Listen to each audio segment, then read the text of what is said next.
तो दोस्तों कैसे हो आप सब। आई होप सब अच्छे होंगे। और शाम का टाइम हो रहा है तकरीबन 6 के आसपास। और आज मैं आया था, एक क्वेश्चन मेरे को बहुत दिन से आ रहा है कि यार हमारे पास 2 से 2.5 लाख रुपए हैं, मैक्सिमम 2.5 पकड़ लो, और हम यूज्ड इंटरसेप्टर लें या ना लें, या उतने में हम क्लासिक ले लें क्योंकि उतने के आसपास क्लासिक नई भी आ जाती है।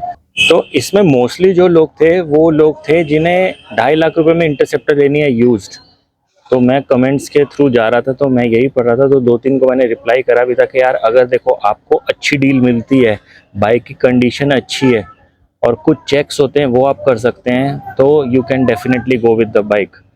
यूज बाइक लेने में कोई ऐसी दिक्कत नहीं है। देखो, किसी की स्टोरी ख़राब रही हो, किसी का एक्सपीरियंस ख़राब रहा हो, उससे हम ये नहीं लगा सकते कि यार सारी यूज बाइक्स ख़राब होती हैं। कई यूज बाइक्स अच्छी भी होती हैं, कहीं क्या मोस्टली अच्छी निकलती हैं, साफ बाइक्स निकलती हैं, ऐसी कोई बात नहीं है। तो मैं आपको कुछ 5-6 चेक्स हैं जो कि बहुत ही बेसिक और बहुत ही इंपॉर्टेंट चेक्स हैं, जो मैं आपको बताता हूँ कि इंटरसेप्टर लेते हुए आप कर सकते हैं।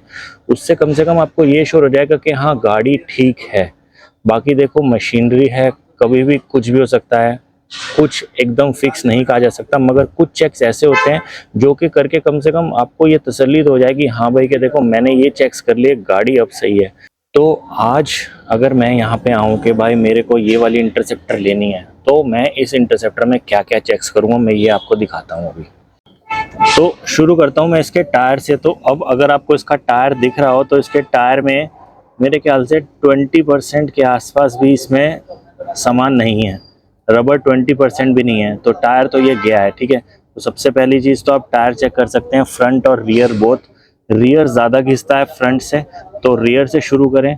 टायर तो देखो एक ऐसी चीज़ है, ये यूज़ होती रहती है, तो अगर टायर घिसा हुआ भी और बाइक की कंडीशन सही है तो इट डजेंट मैटर, मगर फिर भी चेक करना ज़रूरी है। तो first thing is the tyre.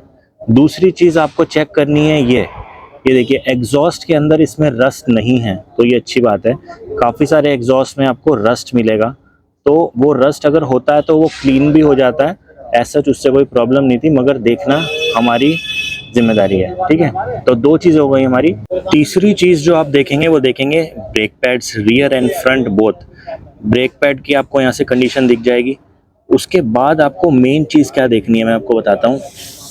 ये है डिस्क, और इसको रोटर भी बोलते हैं। तो क्या होता है, अगर किसी बंदे ने अपने ब्रेक पैड ख़त्म होने के बाद उसी घिसे हुए ब्रेक पैड पे बाइक चलाई है, तो रोटर में निशान आ जाते हैं। निशान जो देखने वाले नहीं, जो फील होंगे वो। तो आप रोटर पे हल्की सी ऐसे उंगली घुमा के देखिए, कहीं अगर आपको ऐसा गड्ढा या कुछ फील हो रहा है, इसका मतलब रोटर डैमेज है, ठीक है। तो ये बहुत मेन रहता है, क्योंकि काफ़ी सारे लोग इग्नोर कर देते हैं अपनी बाइक के जो ब्रेक पैड जब घिसते हैं उसके बाद काफ़ी टाइम तक उसको चलाते रहते हैं। सबसे मेन इशू जो इंटरसेप्टर में लोग फेस करते हैं वो करते हैं हैंडलिंग का, कि बाइक वॉबल कर रही है। तो आप एक छोटा सा वॉबलिंग टेस्ट कर सकते हैं। वॉबलिंग टेस्ट मेरे को नहीं लगता आपको बताने की ज़रूरत होगी किसको बोलते हैं। वॉबलिंग टेस्ट कर सकते हैं, और साथ ही साथ देख सकते हैं कि हैंडल बहुत ज़्यादा टाइट तो नहीं है, या एक तरफ को नहीं जा रहा है, या लेफ़्ट या राइट में। अगर ऐसा हो रहा है, इसका मतलब बाइक का जो कोन सेट है, हैंडल का कोन सेट है, वो डैमेज है और हैंडलिंग बहुत ज़्यादा टाइट है। बाकी इलेक्ट्रॉनिक्स चेक कर लीजिए, indicators, high beam, low beam, और हॉर्न हो गया। और सेल्फ चेक करिए कि सेल्फ आपका सही चल रहा है नहीं चल रहा है, जो किल स्विच है वो सही काम कर रहा है नहीं कर रहा। यहाँ पे चेक कर लीजिए जहाँ पे आपके जो बेंड पाइप्स होते हैं वो अटैच होते हैं इंजन में, कि यहाँ पे रस्टिंग तो नहीं है। देखिए इसमें रस्टिंग है ना, तो ये थोड़ी सी प्रॉब्लम है, रस्टिंग नहीं होनी चाहिए। फिर आप क्या कर सकते हैं, एक बाइक की टेस्ट ड्राइव लीजिए और देखिए कि बाइक दब तो नहीं रही है। मतलब आप थ्रॉटल दे रहे हैं मगर बाइक उस हिसाब से थ्रॉटल नहीं ले रही है।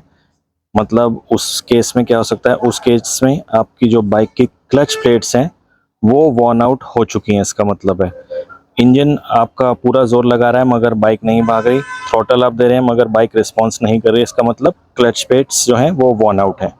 एक चीज़ और आप टेस्ट ड्राइव में नोटिस करिएगा, जब आप टेस्ट ड्राइव में बाइक को चलाते हैं तो ये जो एरिया है आपका फुट रेस्ट वाला, इस एरिया से ज़्यादा वाइब्रेशन नहीं आनी चाहिए। इसका मतलब कुछ ना कुछ यहाँ पे लूज़ है।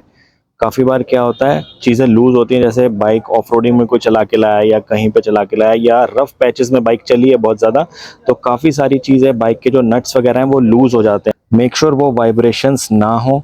अगर वाइब्रेशंस है तो इसका मतलब टाइटनिंग होने वाली है बाइक की। टाइटनिंग में क्या होता है, आप किसी भी सर्विस सेंटर पे ले जाके उसको बोलेंगे कि वाइब्रेशंस हो रही है, आप जितने भी बाइक के मेन पॉइंट्स हैं जो टाइट हो सकते हैं आप उनको टाइट करके दीजिए। मेरे ख्याल से उसमें कोई चार्ज नहीं लेगा आपसे। बाइक की बैटरी ठीक होनी चाहिए, मतलब अगर आप सेल्फ ले रहे हैं तो बहुत लंबा सेल्फ बाइक नहीं ले रही है, हॉर्न बजा रहे हैं या लाइट्स जल रही हैं तो उस पर बहुत ज़्यादा इफेक्ट नहीं पड़ रहा है। एक चीज़ और आपको देखनी है, सस्पेंशन जो फ्रंट है और रियर है। फ्रंट में मेन आपको देखना है यहाँ पे लीकेज तो नहीं है, यहाँ पे मॉइस्चर तो नहीं आ रहा, देखिए इसमें नहीं है, इट मीन्स इसका जो सस्पेंशन है वो ठीक है, इसमें कोई लीकेज नहीं है। यहाँ पे मॉइस्चर आ सकता है तो उससे ये रहेगा कि सस्पेंशन का काम होने वाला है। रियर वाले में मॉइस्चर का कोई लेना देना नहीं है, मगर फिर भी आप चेक कर सकते हैं कि बहुत ज़्यादा, अगर आप जैसे पिलियन के साथ बैठ के जा रहे हैं आप पिलियन लेके जा सकते हैं। एक और मैंने कंप्लेंट सुनी है, जो टैंक का लॉक होता है आपका, ये थोड़ा ढीला हो जाता है, तो इसको यू मेक श्योर आप चेक कर लीजिए कि ये ठीक है, क्योंकि कई बार क्या होता है फिर बरसात में साइड से पानी जाने का डर रहता है। एक चीज़ और बहुत मेन मैं आपको बताना भूल गया, इंजन में से कोई अनयूजुअल साउंड नहीं होनी चाहिए। अनयूजुअल साउंड मीन्स थोड़ी सी टैपिट की आवाज़ रहती है, वो आपकी सर्विस में टाइट हो जाते हैं, मगर उसके अलावा कोई अनयूजुअल कटपट ना हो, बहुत ज़्यादा आपको ऐसा ना लगे कि अनयूजुअल सी साउंड है, तो ये बेसिक चेक्स रहते हैं इसमें।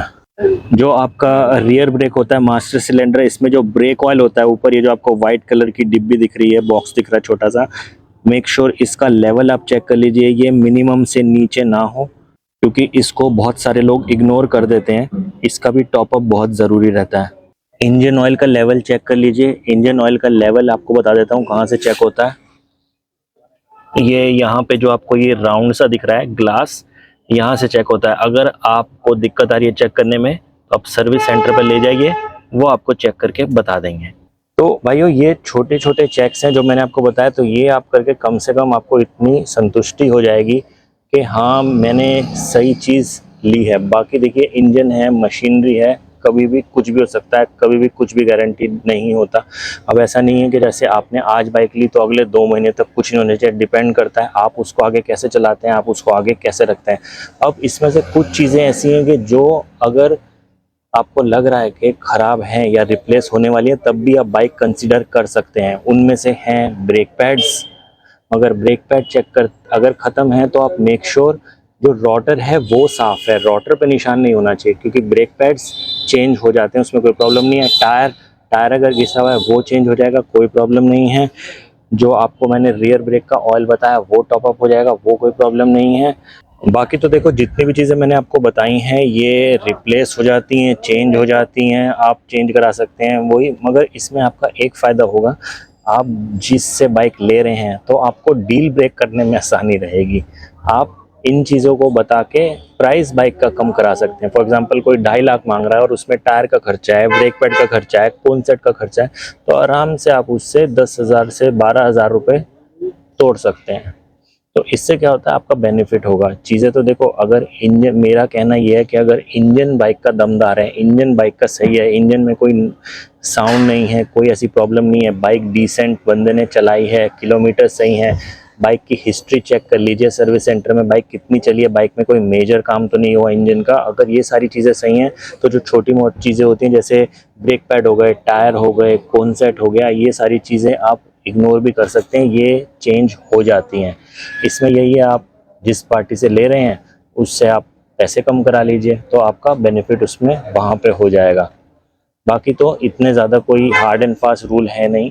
अच्छी डील मिल रही है तो भाई हिस्ट्री चेक करो, बाइक के चेक्स करो। मेन बात, अगर आपसे चेक नहीं हो पा रहे हैं और आप बिगिनर हैं तो आप सीधा सर्विस सेंटर में लेके जाइए, उनको आप बोलिए कि इस बाइक की हिस्ट्री चेक करिए और मैं ये बाइक परचेस कर रहा हूँ, तो बाइक का एक जनरल चेकअप कर दीजिए। जो हेड टेक्नीशियन होता है वो बाइक की टेस्ट ड्राइव लेगा, कोई भी दिक्कत होगी आपको बता देगा। ठीक है जी।